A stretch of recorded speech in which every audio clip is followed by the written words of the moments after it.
Isang magandang tanghalian sa inyo mga katanod. Ngayong araw nga ay pinagdiriwang namin ang karawan ng aking tatay. At dahil nga kami kulang sa budget para magdaos ng isang magarbong handaan, minabuti na lang namin na magtipon-tipon dito lahat sa harap ng kanilang tahanan. At magsalo-salo sa aming konting nakayanan. Dahil din nga sabi ng mga matatanda, ay di na bali ika ang kakaunti ang handa. Ang importante ay sama-sama at buo ang pamilya. Kaya nga't kami din hindi na nagpatumpik-tumpik pa. At amin ang sinimulan ang aming dapat pakagawin dito. Yon ay ang mag-boodle fight. Tama, kahit sa simpleng handang garne, nagbibigay na rin ng kasiyahan para sa may kaarawan at sa aming lahat na nandidine. Siyempre naman, kung naman ang hindi sasaya. Kapag lahat ng iyong mga anak, kasama ka ng mga apo, ay tipon-tipon at nagsasalo-salaw. Dahil kung hindi nyo na itatanaw, kami mga simpleng tao lang. At isa sa mga nagpapasaya sa amin ay ang mga okasyon tulad nito. Yung may kanting pinagsasalo-saluhan, tapos sabay-sabay nakakain, kasama pa ang may birthday, ay di anong saya. Hindi naman kami tulad diyan ng iba. Kainaman ng kagarbo ng handaan. Pagkatapos ay hindi naman masaya. Didinin na ako sa kaunti ang handa. Sama-sama ng kumain. Ay talaga namang enjoy na enjoy pa. Ilog na lang ang kulang. Ang style baga ay parang may lango yan sa gilid ay paanong hindi? Sa tindi naman ng init ngayong tanghali ay kainaman na yan Tapos mainit pa ang kanin, mainit pa ang ulam. Ay pag hindi ka pinagpawisan ng kainaman ay iwan ko na lang. Pero kahit nagayaw at kahit pag-aano kainit, basta usapang tsibugan, ay na kaming mabilad basta kami makakain lang.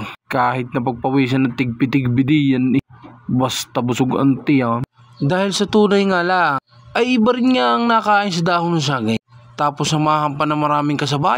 Tapos pare-parehong nakakamay. Ay inang! Kanya-kanyang dakutan iyan. Ay tingnan mo naman ako. Kaliwat kanan ang pagkuha ng makakain. Ay iba din sa probinsya lalo na din sa Batangas. Kapag sinabing buday, ay talagang kamayan festival aray. Pabilisan na lang kamay sa ulam. At pihong pagkakauntay talagang ikay malalamangan. Ay kitang-kita nyo na lang naman sa aking mga kasabay. Ay talaga namang pare-pareha sa ata ang aming size. Yun yung hawak mo na ang pangulam. Pag iyong naibitang ay pihong mawawala din Ay inang, ano kang saya. Kahit na simple lang iyan memorable naman para sa may birthday. Ay di hangga sa inyo. Ang budel ano ga rin. Ganire din. Baka naman sabihin nyo bakit ganaman ang iyong budel na yan ay pagkakasimple naman. Ang masasabi ko lang si Digi ang budel naman hindi yan sa dami na nakain. Hindi yan sa sarap ng kakainin. Yan ay ginagawa namin para magkasama-sama kami at magkatipon-tipo at makakain ng sabay-sama at sabay-sabay.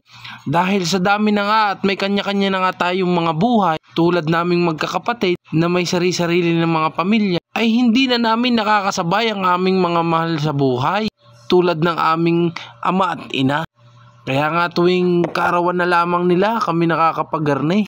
Kumbagay digay parang reunion na rin. Handog namin para sa may kaarawan. Dahil alam ko para sa aming mga magulang ay napaka-importante na kami ay laging magkakasama. Magkakaiba man kami ng tirahan. At least alam nila na kami ay nagdadamayan sa anumang mga problema sa aming mga buhay-buhay. Dahil hindi man kami napamanahan ng maraming yaman, napamanahan naman kami ng maraming pagmamahal. At yan ang pinagpapasalamat namin sa aming mga magulang. Kaya sa tatay ay happy birthday po tatay. At iyan na nga, nang makatapos kami makakain, di kadali pag sa dahon ng saging, hahatakin na lang at di yan suot sa mga alaga namin. Ay di kagaling, walang tira.